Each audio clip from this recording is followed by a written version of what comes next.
ನಮಸ್ಕಾರ ಸ್ನೇಹಿತರೆ, IPO ಕನ್ನಡ ಚಾನಲ್ಗೆ ತಮಗೆಲ್ಲರೂ ಸ್ವಾಗತ. ಇಂದಿನ ವಿಡಿಯೋದಲ್ಲಿ ನಾವು ಬಿಹಾರಿ ಲಾಲ್ ಇಂಜಿನಿಯರಿಂಗ್ IPO ಬಗ್ಗೆ ಸಂಪೂರ್ಣ ಮಾಹಿತಿಯನ್ನು ಸರಳವಾಗಿ ತಿಳಿದುಕೊಳ್ಳೋಣ. ಈ IPOಗೆ ಅಪ್ಲೈ ಮಾಡಬೇಕಾ, ಕಂಪ್ನಿ ಏನು ಮಾಡುತ್ತದೆ, ಫೈನಾನ್ಷಿಯಲ್ ಪರ್ಫಾರ್ಮೆನ್ಸ್ ಹೇಗಿದೆ, IPO ವ್ಯಾಲ್ಯೂಯೇಷನ್ ಹೇಗಿದೆ, ಈಗಿನ GMP ಎಷ್ಟಿದೆ ಹಾಗೂ ಈ ದಿನ ಸಬ್ಸ್ಕ್ರಿಪ್ಷನ್ ಎಷ್ಟಾಗಿದೆ ಮತ್ತು ಈ IPOದಲ್ಲಿ ಇರುವ ಪ್ರಮುಖ ರಿಸ್ಕ್ ಏನು ಎಲ್ಲವನ್ನು ಈ ವಿಡಿಯೋದಲ್ಲಿ ನೋಡೋಣ. ಮೊದಲು IPO ಪ್ರಮುಖ ಮಾಹಿತಿಯಿಂದ ಶುರು ಮಾಡೋಣ. ಬಿಹಾರಿ ಲಾಲ್ ಇಂಜಿನಿಯರಿಂಗ್ IPO 12ರಿಂದ ಆಗಸ್ಟ್ 14ರವರೆಗೆ ಓಪನ್ ಇರಲಿದೆ. ಕಂಪ್ನಿಯ IPO ಪ್ರೈಸ್ ಬ್ಯಾಂಡು 271 ರೂಪಾಯಿಂದ 285 ರೂಪಾಯಿ ಇದೆ. ಒಂದು ಲಾಟ್ನಲ್ಲಿ 52 ಷೇರುಗಳಿವೆ. ಅಂದರೆ ಒಂದು ಲಾಟ್ಗೆ ಅಪ್ಪರ್ ಪ್ರೈಸ್ ಬ್ಯಾಂಡ್ನಂತೆ ಸುಮಾರು 14,820 ರೂಪಾಯಿ ಬೇಕಾಗುತ್ತದೆ. IPO ಒಟ್ಟು ಇಶ್ಯೂ ಸೈಜು 301.62 ಕೋಟಿ ಇದೆ. ಇದರಲ್ಲಿ ಸುಮಾರು 93 ಕೋಟಿ ರೂಪಾಯಿ ಪ್ರೈಸ್ ಇಶ್ಯೂ ಆಗಿದ್ದು, ಉಳಿದ ಸುಮಾರು 208.62 ಕೋಟಿ ರೂಪಾಯಿ ಆಫರ್ ಫಾರ್ ಸೇಲ್ ಆಗಿದೆ. ಈ IPO BSE ಹಾಗೂ NSE ಎರಡರಲ್ಲೂ ಲಿಸ್ಟ್ ಆಗಲಿದೆ. IPO ಅಲಾಟ್ಮೆಂಟ್ ಆಗಸ್ಟ್ 17ರಂದು ಮತ್ತು ಲಿಸ್ಟಿಂಗ್ ಆಗಸ್ಟ್ 19ರಂದು ನಡೆಯಲಿದೆ. ಕಂಪ್ನಿ ಏನು ಮಾಡುತ್ತದೆ, ಈ ಕಂಪ್ನಿ ಏನು ಮಾಡುತ್ತದೆ ಅನ್ನೋದನ್ನು ನೋಡೋಣ. ಬಿಹಾರಿ ಲಾಲ್ ಇಂಜಿನಿಯರಿಂಗ್ 1995ರಲ್ಲಿ ಸ್ಟೀಲ್ ಟ್ರೇಡಿಂಗ್ ಬಿಸ್ನೆಸ್ ಆಗಿ ಆರಂಭವಾಯಿತು. ಆರಂಭದಲ್ಲಿ ಸ್ಟೀಲ್ ಬಿಲ್ಲೆಟ್ಸ್, ಸ್ಪಾಂಜ್ ಐರಾನ್ ಮತ್ತು ಫೆರೋ ಅಲಾಯ್ಸ್ ಮುಂತಾದ ಉತ್ಪನ್ನಗಳ ವ್ಯಾಪಾರ ಮಾಡುತ್ತಿತ್ತು. ನಂತರ ಕಂಪ್ನಿ ಮ್ಯಾನುಫ್ಯಾಕ್ಚರಿಂಗ್ ಬಿಸ್ನೆಸ್ಗೆ ಪ್ರವೇಶಿಸಿತು. ಈಗ ಕಂಪ್ನಿ ಬಳಿ ಸ್ಟೀಲ್ ಮೆಲ್ಟಿಂಗ್ ಶಾಪ್, ಫೌಂಡರಿ ಮತ್ತು ರೋಲಿಂಗ್ ಮೈಲ್ ಮುಂತಾದ ಮ್ಯಾನುಫ್ಯಾಕ್ಚರಿಂಗ್ ಫೆಸಿಲಿಟೀಸ್ಗಳು ಇವೆ. ಕಂಪ್ನಿ ವಿವಿಧ ಇಂಡಸ್ಟ್ರಿಗೆ ಬೇಕಾಗುವ ಇಂಜಿನಿಯರಿಂಗ್ ಗ್ರೇಡ್ ಸ್ಟೀಲ್ ಪ್ರಾಡಕ್ಟ್ಸ್ ಮತ್ತು ಮೆಟಲ್ ಪ್ರಾಡಕ್ಟ್ಸ್ಗಳನ್ನು ತಯಾರಿಸುತ್ತದೆ. ಕಂಪನಿ ಮ್ಯಾನುಫ್ಯಾಕ್ಚರಿಂಗ್ ಫೆಸಿಲಿಟಿ ಮಂಡಿ, ಗೋಬಿನಗರ್, ಪಂಜಾಬ್ನಲ್ಲಿ ಇದೆ.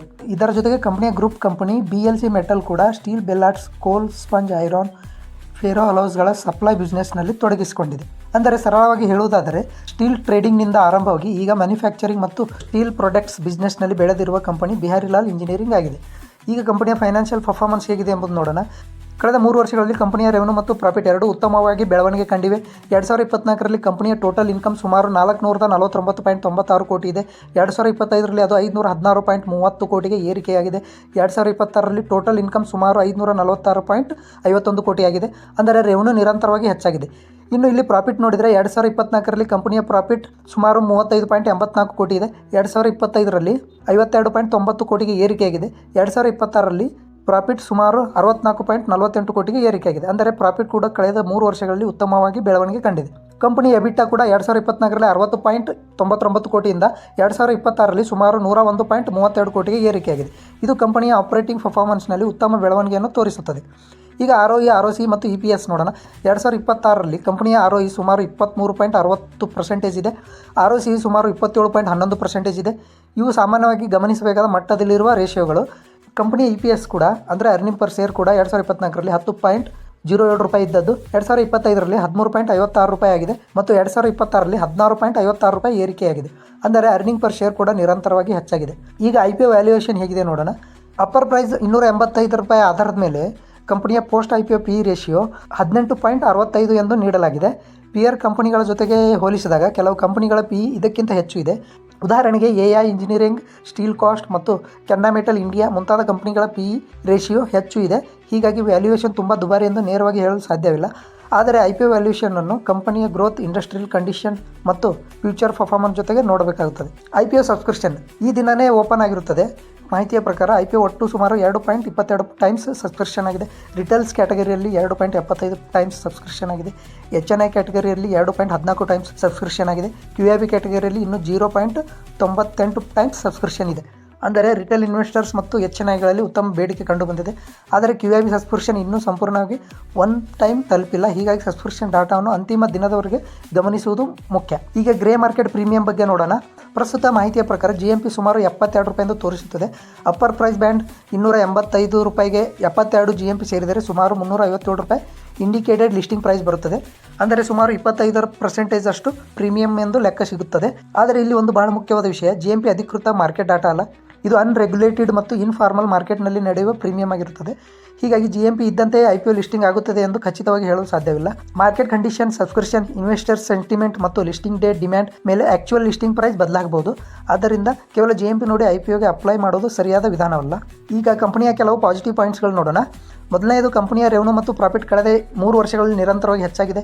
ಎರಡನೇದು, ROE ಮತ್ತು ROC ಕೂಡ ಉತ್ತಮ ಮಟ್ಟದಲ್ಲಿದೆ. ಮೂರನೇದು, ಕಂಪನಿಯ ಮ್ಯಾನುಫ್ಯಾಕ್ಚರಿಂಗ್ ಇನ್ಫ್ರಾಸ್ಟ್ರಕ್ಚರ್ ಇದೆ. ನಾಲ್ಕನೇದು, ಮಂಡಿ ಗೋಬಿನ್ಘರ್ನಲ್ಲಿರುವ ಮ್ಯಾನುಫ್ಯಾಕ್ಚರಿಂಗ್ ಲೊಕೇಶನ್ನಿಂದ ರಾವ್ ಮಟೀರಿಯಲ್ಸ್ ಮತ್ತು ಟ್ರಾನ್ಸ್ಪೋರ್ಟೇಷನ್ಗೆ ಕೆಲವು ಅನುಕೂಲಗಳಿವೆ. ಮತ್ತೊಂದು ಪ್ರಮುಖ ವಿಷಯ ಎಂದರೆ ಕಂಪನಿ ತನ್ನ ಪ್ಲ್ಯಾಂಟ್ ಕೆಪಾಸಿಟಿಯನ್ನು ಉತ್ತಮ ಮಟ್ಟದಲ್ಲಿ ಬಳಸಿಕೊಳ್ಳುತ್ತಿದೆ. ಇವೆಲ್ಲವೂ ಕಂಪನಿಯ ಸ್ಟ್ರೆಂತ್ಸ್ ಎಂದು ನೋಡಬಹುದು. ಈಗ ರಿಸ್ಕ್ ಫ್ಯಾಕ್ಟರ್ಸ್ಗಳು ಯಾವ್ಯಾವ ಎಂಬುದು ನೋಡೋಣ. ಮೊದಲನೇದು ರಾವ್ ಮಟೀರಿಯಲ್ ರಿಸ್ಕ್. ಸ್ಟೀಲ್ ಇಂಡಸ್ಟ್ರಿಯಲ್ಲಿ ರಾವ್ ಮಟೀರಿಯಲ್, ಎನರ್ಜಿ ಮತ್ತು ಟ್ರಾನ್ಸ್ಪೋರ್ಟೇಷನ್ ಕಾಸ್ಟ್ ಹೆಚ್ಚಾದರೆ ಕಂಪನಿಯ ಪ್ರಾಫಿಟ್ ಮಾರ್ಜಿನ್ ಮೇಲೆ ಪರಿಣಾಮ ಬೀಳಬಹುದು. ಎರಡನೇದು ಟ್ರೇಡ್ ಎಕ್ಸ್ಪೋರ್ಟ್ ರಿಸ್ಕ್. ಎಕ್ಸ್ಪೋರ್ಟ್ ಬಿಸ್ನೆಸ್ಗೆ ಟೆರಿಫು, ಆ್ಯಂಟಿ ಡಂಪಿಂಗ್ ಡ್ಯೂಟಿ ಮತ್ತು ಟ್ರೇಡ್ ರಿಸ್ಟ್ರಿಕ್ಷನ್ಸ್ ಬಂದರೆ ಬಿಸ್ನೆಸ್ ಮೇಲೆ ಪರಿಣಾಮ ಬೀರುವ ಸಾಧ್ಯತೆ ಇದೆ. ಮೂರನೇದು operational risk. Machinery breakdown, accident ಅಥವಾ ಮ್ಯಾನುಫ್ಯಾಕ್ಚರಿಂಗ್ ಪ್ಲಾಂಟ್ನಲ್ಲಿ ಯಾವುದೇ ಸಮಸ್ಯೆ ಉಂಟಾದರೆ ಪ್ರೊಡಕ್ಷನ್ಗೆ ತೊಂದರೆ ಆಗ್ಬೋದು. ಅದರ ಜೊತೆಗೆ ಸ್ಟೀಲ್ ಇಂಡಸ್ಟ್ರಿ ಸ್ವಭಾವತ್ ಸೈಕ್ಲಿಂಗ್ ಇಂಡಸ್ಟ್ರಿ ಆಗಿರುವುದರಿಂದ ಸ್ಟೀಲ್ ಪ್ರೈಸಸ್ ಮತ್ತು ಡಿಮ್ಯಾಂಡ್ನಲ್ಲಿ ಆಗುವ ಬದಲಾವಣೆಗಳನ್ನು ಗಮನಿಸಬೇಕಾಗುತ್ತದೆ. ಅಂತಿಮವಾಗಿ IPO ಹೇಗಿದೆ? ಹಾಗಾದರೆ ಬಿಹಾರಿ ಲಾಲ್ ಇಂಜಿನಿಯರಿಂಗ್ IPO ಹೇಗಿದೆ? ನಮ್ಮ ಮುಂದೆ ಇರುವ ಮಾಹಿತಿ ಪ್ರಕಾರ ಕಂಪನಿಯ ರೆವೆನ್ಯೂ ಗ್ರೋತ್ ಉತ್ತಮವಾಗಿದೆ, ಪ್ರಾಫಿಟ್ ಗ್ರೋತ್ ಕೂಡ ಉತ್ತಮವಾಗಿದೆ, ROE ಮತ್ತು ROC ಗಮನಾರ್ಹ ಮಟ್ಟದಲ್ಲಿದೆ. ವ್ಯಾಲ್ಯೂಯೇಷನ್ ಕೂಡ ಪೀರ್ ಕಂಪನಿಗಳ ಜೊತೆಗೆ ಹೋಲಿಸಿದಾಗ ಅತಿಯಾಗಿ ದುಬಾರಿ ಎಂದು ಕಾಣಿಸುವುದಿಲ್ಲ. ಮತ್ತೊಂದೆಡೆ QIP ಸಬ್ಸ್ಕ್ರಿಪ್ಷನ್ ಇನ್ನೂ ಕಡಿಮೆ ಇದೆ ಹಾಗೂ ಇನ್ನೂ 2 ದಿನ ಸಬ್ಸ್ಕ್ರಿಪ್ಷನ್ ಓಪನ್ ಇರಲಿದೆ. ಮತ್ತು ಸ್ಟೀಲ್ ಇಂಡಸ್ಟ್ರಿಗೆ ಸಂಬಂಧಿಸಿದ ರಾವ್ ಮಟೀರಿಯಲ್ ಮತ್ತು ಮಾರ್ಕೆಟ್ ರಿಸ್ಕ್ಗಳು ಕೂಡ ಇವೆ. GMP ಕೂಡ ಈಗ ಪಾಸಿಟಿವ್ ಆಗಿದೆ, ಆದರೆ GMPಯನ್ನು ಖಚಿತವಾಗಿ ಲಿಸ್ಟಿಂಗ್ ಏನೆಂದು ಪರಿಗಣಿಸಬಾರದು. ಹೀಗಾಗಿ IPOಗೆ ಅಪ್ಲೈ ಮಾಡಬೇಕಾ ಅಥವಾ ಬೇಡವಾ ಎಂಬ ನಿರ್ಧಾರವನ್ನು ನಿಮ್ಮ ರಿಸ್ಕ್ ಕ್ಯಾಪಾಸಿಟಿ ಹಾಗೂ ಇನ್ವೆಸ್ಟ್ಮೆಂಟ್ ಸ್ಟ್ರಾಟಜಿ ಮೇಲೆ ಮತ್ತು ಫೈನಾನ್ಷಿಯಲ್ ಪೊಸಿಷನ್ ಆಧರಿಸಿ ತೆಗೆದುಕೊಳ್ಳುವುದು ಉತ್ತಮ. ನೀವು ಲಿಸ್ಟಿಂಗ್ ಏನ್ಗಾಗಿ ನೋಡುತ್ತಿದ್ದರೆ ಸಬ್ಸ್ಕ್ರಿಪ್ಷನ್ ಮತ್ತು GMPಯನ್ನು ಅಂತಿಮ ದಿನದವರೆಗೆ ಗಮನಿಸಿ. ಲಾಂಗ್ ಟರ್ಮ್ ಇನ್ವೆಸ್ಟ್ಮೆಂಟ್ಗಾಗಿ ನೋಡುತ್ತಿದ್ದರೆ ಕಂಪನಿಯ ಬಿಸ್ನೆಸ್, ಫೈನಾನ್ಷಿಯಲ್ ಪರ್ಫಾರ್ಮೆನ್ಸ್, ವ್ಯಾಲ್ಯೂಯೇಷನ್ ಮತ್ತು ಇಂಡಸ್ಟ್ರಿ ರಿಸ್ಕ್ಗಳು ಇನ್ನಷ್ಟು ಪರಿಶೀಲಿಸುವುದು ಮುಖ್ಯ. ಸ್ನೇಹಿತರೆ, ಇದು ಬಿಹಾರಿ ಲಾಲ್ ಇಂಜಿನಿಯರಿಂಗ್ IPO ಬಗ್ಗೆ ಸರಳವಾದ ಮಾಹಿತಿ. ಈ ವಿಡಿಯೋ ನಿಮಗೆ ಉಪಯುಕ್ತವಾಗಿದ್ದರೆ ಲೈಕ್ ಮಾಡಿ, ನಿಮ್ಮ ಸ್ನೇಹಿತರ ಜೊತೆಗೆ ಶೇರ್ ಮಾಡಿ. ಇಂತಹ IPO ಅಪ್ಡೇಟ್ಸ್, GMP ಸಬ್ಸ್ಕ್ರಿಪ್ಷನ್ ಮತ್ತು ಸ್ಟಾಕ್ ಮಾರ್ಕೆಟ್ ಮಾಹಿತಿಗಾಗಿ ನಮ್ಮ ಚಾನಲ್ ಅನ್ನು ಸಬ್ಸ್ಕ್ರೈಬ್ ಮಾಡಿ. ಮುಖ್ಯ ಸೂಚನೆ: ಈ ವಿಡಿಯೋ ಕೇವಲ ಎಜುಕೇಷನ್ ಮತ್ತು ಇನ್ಫಾರ್ಮಲ್ ಪರ್ಪಸ್ಗಾಗಿ ಮಾತ್ರ. ಇದು ಯಾವುದೇ ರೀತಿಯ ಇನ್ವೆಸ್ಟ್ಮೆಂಟ್ ಅಡ್ವೈಸ್ ಅಥವಾ ಬೈ ಆ್ಯಂಡ್ ಸೆಲ್ ರೆಕಮೆಂಡೇಷನ್ ಅಲ್ಲ. ಧನ್ಯವಾದಗಳು. ನಮಸ್ಕಾರ.